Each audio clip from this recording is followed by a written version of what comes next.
Hello everyone. तो आज के इस वीडियो में हम ब्रह्मांड और सौरमंडल के बारे में पढ़ेंगे। तो सबसे पहले पढ़ेंगे हम ब्रह्मांड के बारे में। तो ब्रह्मांड के अध्ययन को कॉस्मोलॉजी कहा जाता है। और अगर हम ब्रह्मांड की उत्पत्ति की बात करें तो सर्वाधिक मान्य सिद्धांत बिग बैंग थ्योरी है, जिसे जॉर्ज लेमेंटर ने दिया था। और अगर आकाशगंगाओं की बात करें तो ब्रह्मांड में लगभग 100 अरब आकाशगंगाएं हैं, जिसमें हमारी आकाशगंगा का नाम मंदाकिनी है, जिसे मिल्की वे या दुग्ध मेखला भी कहते हैं और जिसका आकार सर्पिलाकार है। और अगर हम इसमें इम्पॉर्टेंट पॉइंट की बात करें तो इसमें इम्पॉर्टेंट पॉइंट्स हैं। पृथ्वी और सूर्य के बीच की औसत दूरी लगभग 1.496 × 10⁸ किलोमीटर है। और अगर हम प्रकाश वर्ष के बारे में बात करें तो प्रकाश वर्ष के द्वारा एक वर्ष में तय की गई दूरी का मापन किया जाता है और यह दूरी का मात्रक है, समय का नहीं। और अगर हम पारसेक की बात करें तो पारसेक दूरी मापने की सबसे बड़ी इकाई है। और इसमें आपको ये ज़रूर याद रखना चाहिए कि एक पारसेक बराबर लगभग 3.26 प्रकाश वर्ष होता है।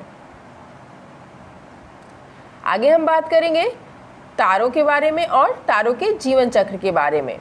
तो तारे क्या हैं? तारों में अपनी ऊष्मा व प्रकाश होता है और तारों में जो मुख्य घटक है वो है हाइड्रोजन 71% और हीलियम 26% और अन्य गैसें 3% तक होती हैं। और तारों में ऊर्जा का स्रोत नाभिकीय संलयन होता है। और सर्वाधिक चमकीला तारा साइरस है, जिसे डॉग स्टार भी कहते हैं। तो तारों के रंग और ताप के बारे में बात करें तो तारे का रंग उसके पृष्ठीय ताप पर निर्भर करता है। नीले रंग के तारे का तापमान सबसे अधिक होता है। इसके बाद जो इम्पोर्टेंट पॉइंट है वो है हमारा चंद्रशेखर सीमा, या जिसे हम इंग्लिश में चंद्रशेखर लिमिट भी कहते हैं। तो भारतीय वैज्ञानिक डॉक्टर सुब्रमण्यम चंद्रशेखर द्वारा प्रतिपादित किया गया था इसे।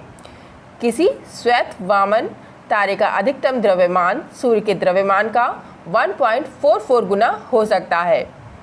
इससे बड़े तारे सुपरनोवा विस्फोट के बाद न्यूट्रॉन स्टार या ब्लैक होल बनते हैं। पल्सर, तो पल्सर किसे कहते हैं?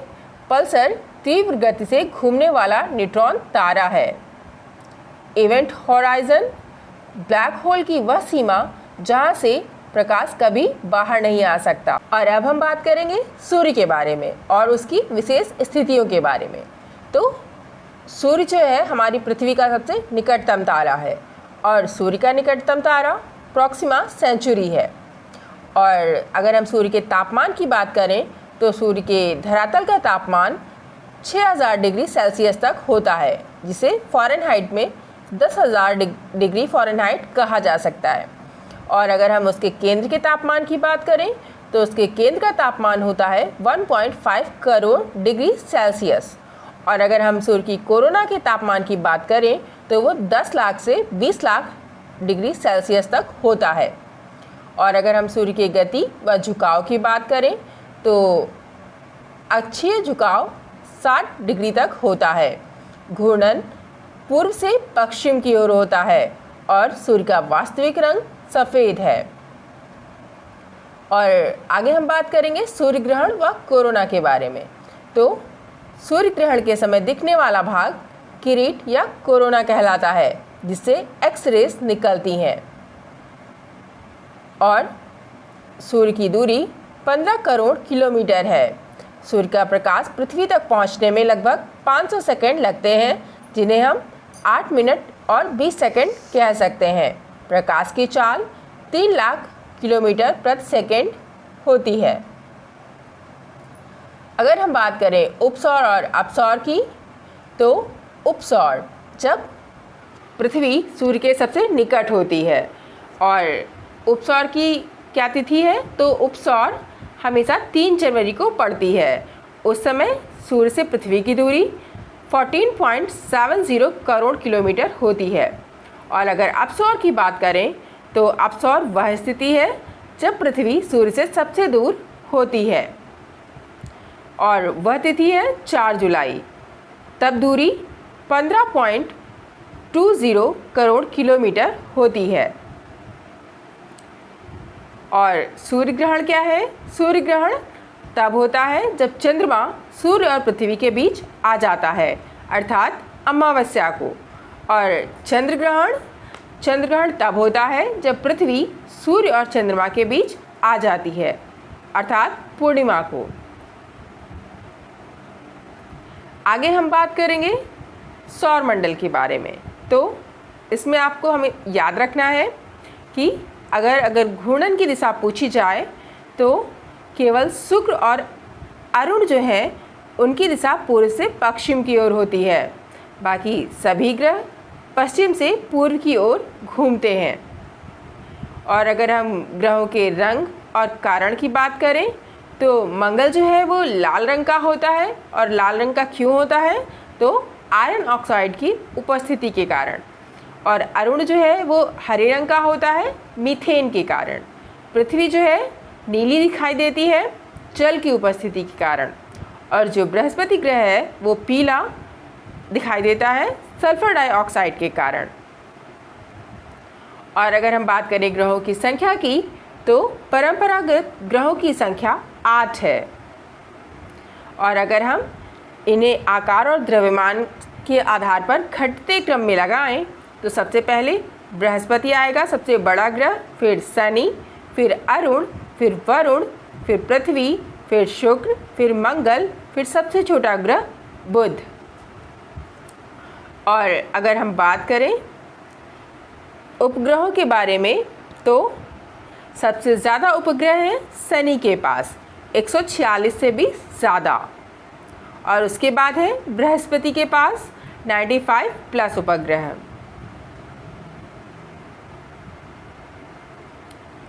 और इसके बाद हम बात करेंगे आंतरिक व बाह्य ग्रहों के बारे में। तो आंतरिक ग्रह हमारे कौन कौन से हैं? आंतरिक ग्रह हैं हमारे बुध, शुक्र, पृथ्वी, मंगल, जिनकी धरातल जो है वो ठोस है।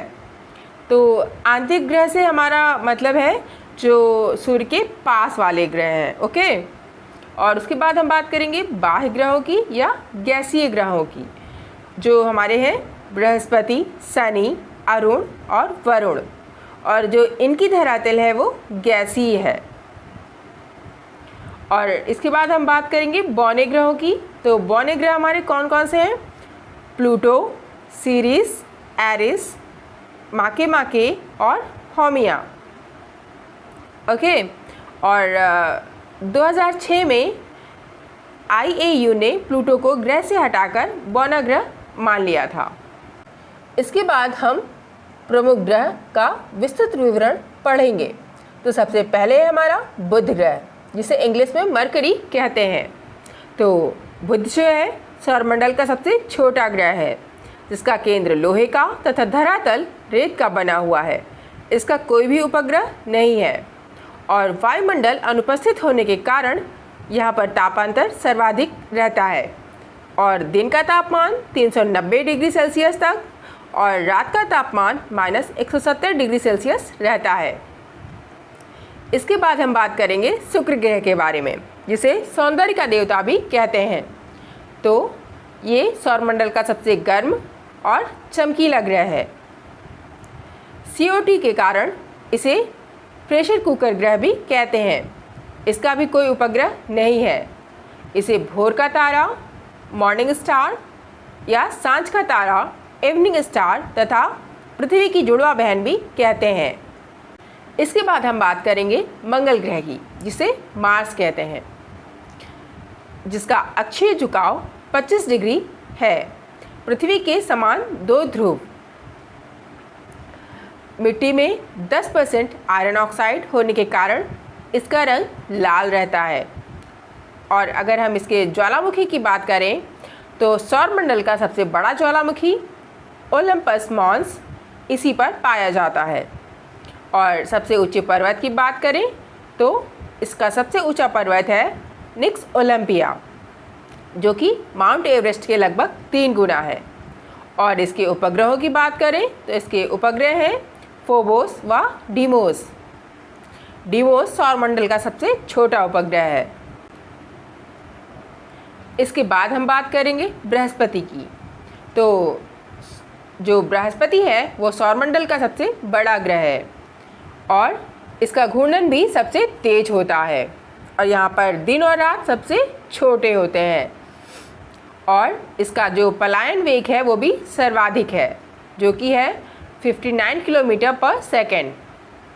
और बृहस्पति के उपग्रहों की बात करें तो गैनमीड सौरमंडल का सबसे बड़ा उपग्रह है जो कि बृहस्पति का है।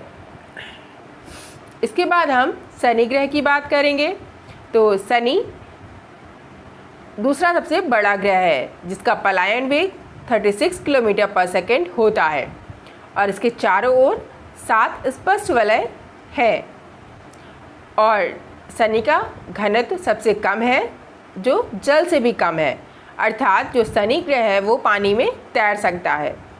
और शनि के उपग्रहों की बात करें तो टाइटन शनि का उपग्रह है और जो कि शनि का सबसे बड़ा उपग्रह भी है और शनि के कुल 146 प्लस उपग्रह हैं।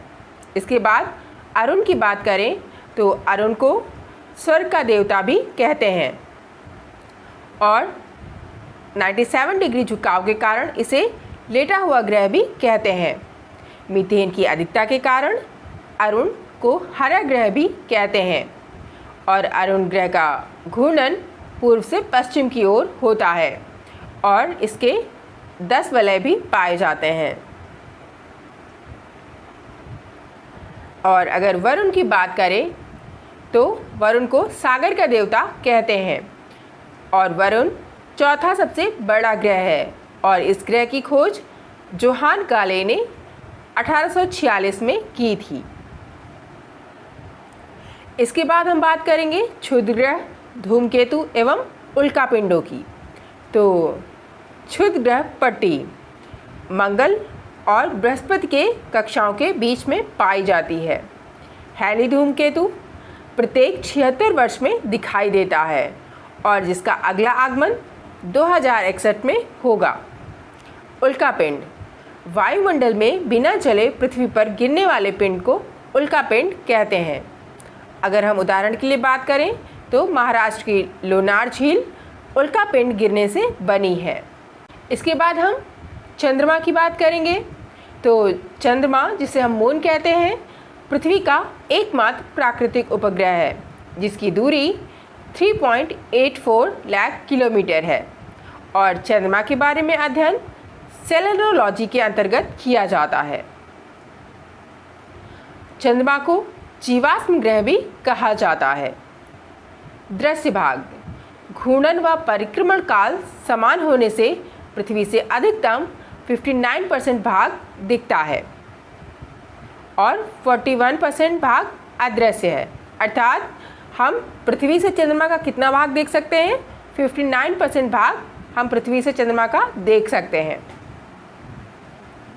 और चंद्रमा से पृथ्वी तक प्रकाश पहुंचने में लगभग 1.3 सेकंड लगते हैं। अंत में हम बात करेंगे नवीनतम अंतरिक्ष मिशन के बारे में। तो हमारे नवीनतम अंतरिक्ष मिशन है चंद्रयान 3 जिसकी इम्पॉर्टेंट डेट्स यहाँ पर लिख दी गई हैं जो आपको याद होनी चाहिए। और है नेक्स्ट है आदित्य L1 जो कि भारत का पहला सूर्य मिशन है। और इसके बाद है गगनयान जो कि भारत का पहला मानव युक्त अंतरिक्ष मिशन है। और इसके बाद है निसार जो कि नासा और इसरो का संयुक्त dual frequency synthetic aperture radar उपग्रह है। और जेम्स वेब स्पेस टेलीस्कोप जो कि नासा का सबसे शक्तिशाली इंफ्रारेड टेलीस्कोप है जो कि आपको याद रखना है। ओके, तो आज का ये वीडियो यहीं पे समाप्त करते हैं। मिलते हैं हमारे अगले वीडियो में, तब तक के लिए keep learning keep growing. Thank you.